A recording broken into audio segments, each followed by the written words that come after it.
So I sacrificed a free piece in the opening stage against a really strong titled player, and it turned out that he was nowhere near to win. And this is what I want to show you in this video. The worst result you can ever get is a draw. And I am not joking, this is not a clickbait. Watch this video up to the end and you will thank me later.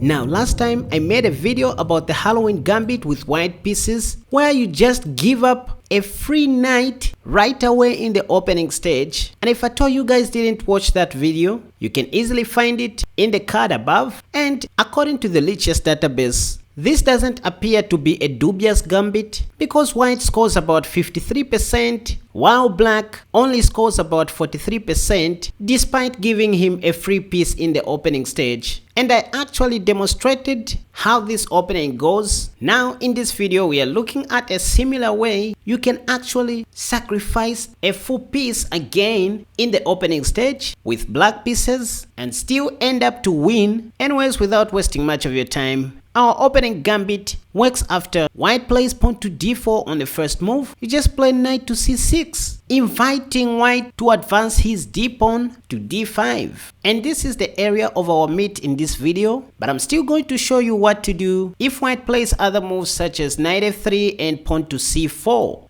So, in over-the-board games, what you will see most of your opponents playing is pawn to d5. There's actually nothing wrong with pawn to d5, simply attacking the knight. Here we'll just play knight e5, and then when you look into the Lichess database, even in the Masters database, pawn to e4 is by far the most played move, after which we play pawn to e6. And again, when you look into the Lichess database or the Masters database, pawn to f4 harassing the knight is by far the most played move. Now this is called the Mikenas Defense. Please, I want you to memorize this opening as I show you where the inventor of this opening got this idea from. A minute please. If you watched my previous video on the Mikenas Defense, which has obviously popped up in the card above, pawn to e4, knight f6, pawn to e5, knight d4. And again, I saw most of your comments, guys. Here you were saying most of your opponents play pawn to c4. They no longer play pawn to d4. I'm sorry, but I do not really concur with what you said, because when you check the Lichess database here, and you can even see for yourselves, pawn to d4 is the most played move even at the top level, because these are games played by real masters, real people. There is nothing wrong with pawn to c4. Anyway, so after pawn to d4, the main move here is pawn to d6 by black, after which white plays pawn to c4. Now hold on, have you seen these three pawns right here? See this structure here and the pawn on d6? You will notice that this is the mirror image of the position that we get in the Mikenas Defense. So this is not like a dubious opening that should not be played at all. No, and it is in this position after the move pawn to f4 where I recommend that you completely give up your free knight on e5. Oh, wait a second. But this looks like white can just take our free knight on e5. Well, that doesn't work due to queen h4 check, and right here, believe it or not, the ball is in our hands. It is nearly impossible for black to lose if he knows exactly what he is doing, trust me or not. The first variation that we're going to look at is the g3 variation, when white decides to block the check with his pawn. Here you already know the famous trap which I showed you in this video, which has popped above. Queen takes e5 check, and also eyeballing the free rook on h1. If queen e2 blocking the check, we just simply take the free rook on h1. We just got back our piece, and now we are up an exchange. And so white plays knight f3 in an effort to trap the queen, but we don't have to worry because we have pawn to b6, which is the key move in this line. For example, if king d2, please note that white is just one move away from trapping our queen after bishop g2, which is why we have this bishop here. We just simply play bishop s6, attacking white's queen, and also the bishop on f1. And so white has no option but to take on s6, after which we take the poor knight. Knight c3 is the most played move, just developing the knight. Bishop b4 pinning the knight, and also intending to go pawn to d4 next. Pawn to a3, a desperado move, because there's nothing that white can really do anyway. So we take the knight, and after pawn takes, we simply play knight e7 with ideas of putting our knight on g6 later on, and here position is about -8 in favor of black, which is automatically winning. Anyways, this was in the g3 line. Let's look at another variation. Now seriously, don't just watch this video, please consider subscribing to my channel because that encourages me to keep on making more wonderful videos just like this one. And by hitting the like button, which you don't do most of the times, you are simply saying thank you Casper, and that encourages a lot. And don't feel lazy to leave your comments in the comment section down below so that I can learn of your existence. And believe you me, I take time to read all the comments and I do respond to the important ones. And again, before I forget, remember to check the link for my new website in the description down below where you can purchase my courses at very affordable prices. Anyways, let's get back into the video. Now let me introduce you to the draw variation where white can't even do anything. After pawn to d4, we still play knight c6, d5, knight e5, pawn to e4, we play e6, paving way for our dark squared bishop, pawn to f4, again the top laid move, again we sacrifice our knight for free, and black takes. It is in this position where I said simply play queen h4 check. So in the previous line we looked at pawn to g3 blocking the check. Now here white doesn't want to lose the rook, and so he plays king e2. Now wait a second, this is the line that you can play against really strong players, and I can guarantee you that you can force a draw from here, especially if you just need one, or maybe if you just want to grab some elbows, or maybe just simply making a name that you drew against a titled player or a really strong player. Please consider playing this line as there is nothing that white can do. After queen h5 check, and from here it will just be perpetual checks unless white wants to lose. For example, if white blocks with the knight, we take on e4 with our pawn, and on the next move we'll take white's knight. From there we'll definitely go on to win the game. And so you see them playing king d2, after which you play queen h6. So what are we doing here? Remember, our queen will just be moving along this file, the h file. We don't want to move it to the g file, no, because that won't be a draw. So we'll just be playing in these squares that I have highlighted. So 3 squares along the h file and 3 squares in the 6th rank. Watch, king c3 by white, we play queen c6 check, king b3, queen b6 check, king c3. Again, we're just doing the same things. Now here I want you to memorize this position. When white's king is on c3 while our queen is on b6, this is where the outcome of the game is decided. And let me say that again, the outcome of the game is decided from the next move that black is going to play in this exact position. So queen b4 check leads to the 8 pawns variation where you will remain with 8 pawns and your opponent will remain with 5 pawns. So there we are talking of having 3 pawns for a knight.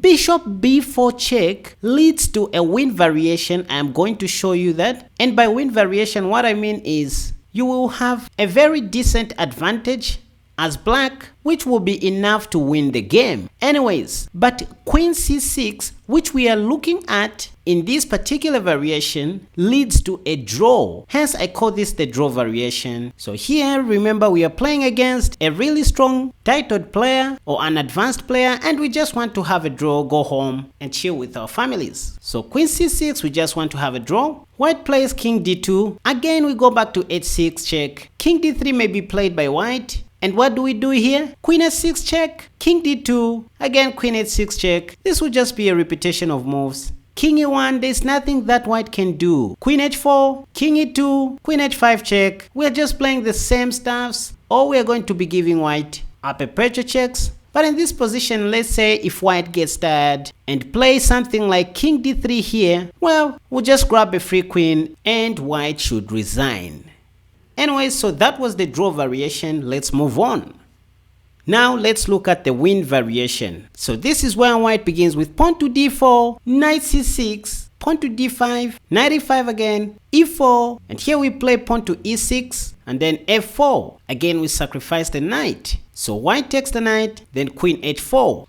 So we just looked at how to continue if all we want is a draw, but you can also play for a win by doing the same stuffs first. Let's say king e2 by white, you play queen h5, king d2, queen h6, so white plays king c3, here we go queen c6 check, king b3, we go queen b6 check. Now we are about to get the position that I asked you guys to memorize. Once our queen is on b6 and white's king goes to c3, what did I say? The outcome of the game is decided from the next move by black in this exact position. We just looked at queen to c6, which leads to a draw variation, and I said queen b4 check leads to the 8 pawns variation, but bishop b4, which we are looking at in this variation, leads to a win variation, because already the position is about negative 2.7 in favor of black. Suffice to win the game with perfect play from here. So we just simply go bishop b4 check, so white only has king d3, after which we take on e4 with our pawn, and again all these squares are covered by our pieces, so white can only play king e2 or taking on e4. If they take on e4, which they do most of the times,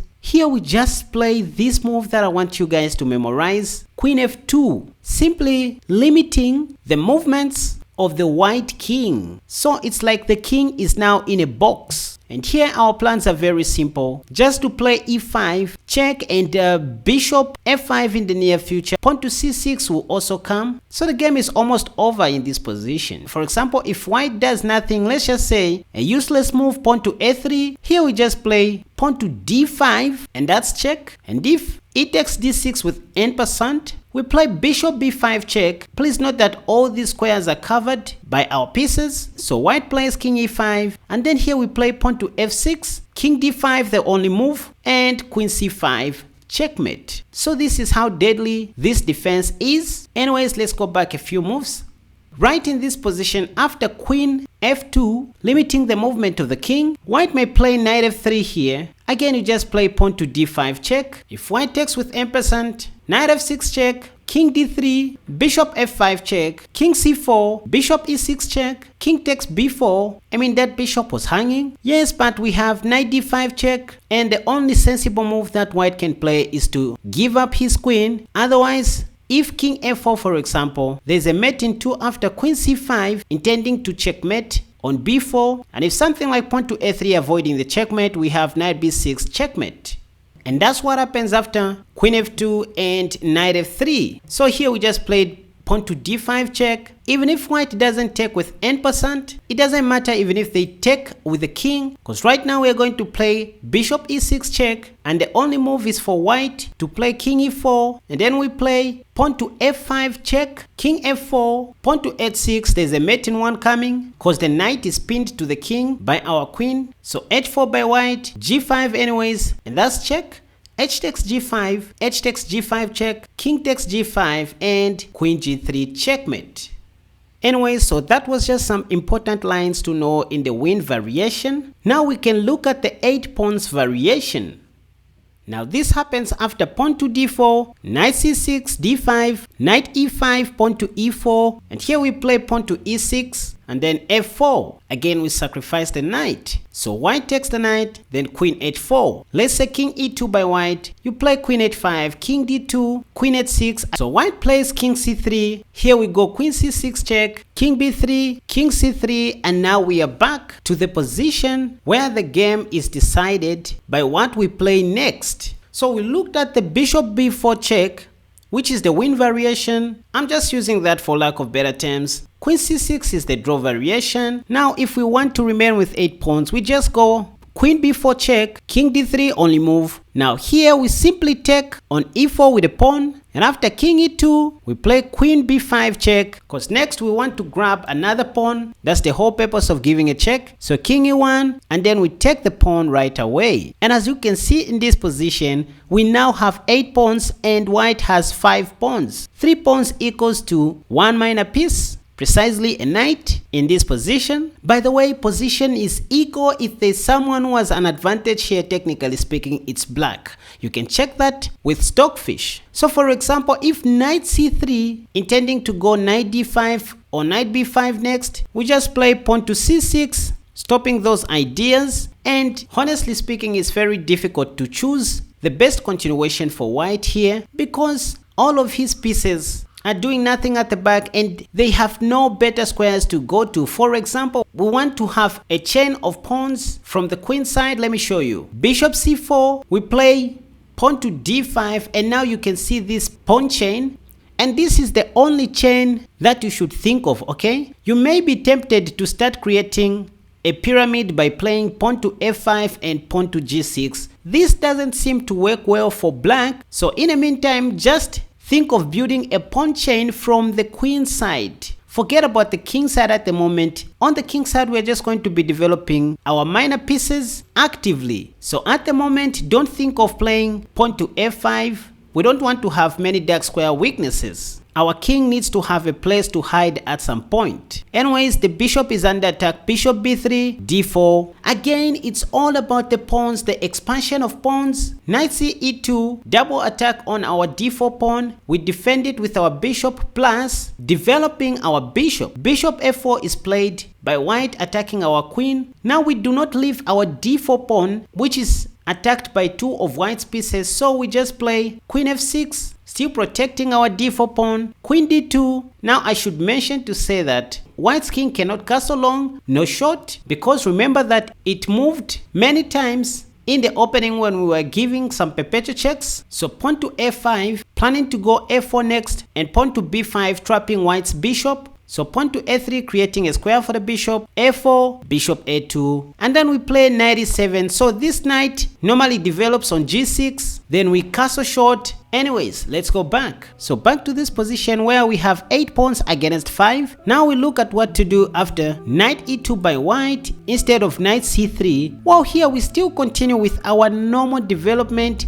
We first of all make our simple pawn chain on the queen side, and now you can see we have a similar position like the one we had last time, except that the light squared bishop is not on c4 this time. So bishop f4 attacking our queen again, queen f6, queen d4 may be played, forcing an exchange. Well, whenever you see an exchange in this line, just go for it and simplify the game, because at the end of the day, material is equal and the position is equal, even if you check on Stockfish. And again, here we don't even have to rush. We have plenty of things to play. Bishop b4 pinning the knight, and in most cases, we do not develop our knight to f6, we develop it to e7 under normal circumstances. Let me show you. Bishop e2 by white, we play knight g6, and from here, trust me, with perfect play, there is no way white can win this game. Just like I said, 3 pawns equals 1 knight in this particular position, and we'll be good to go.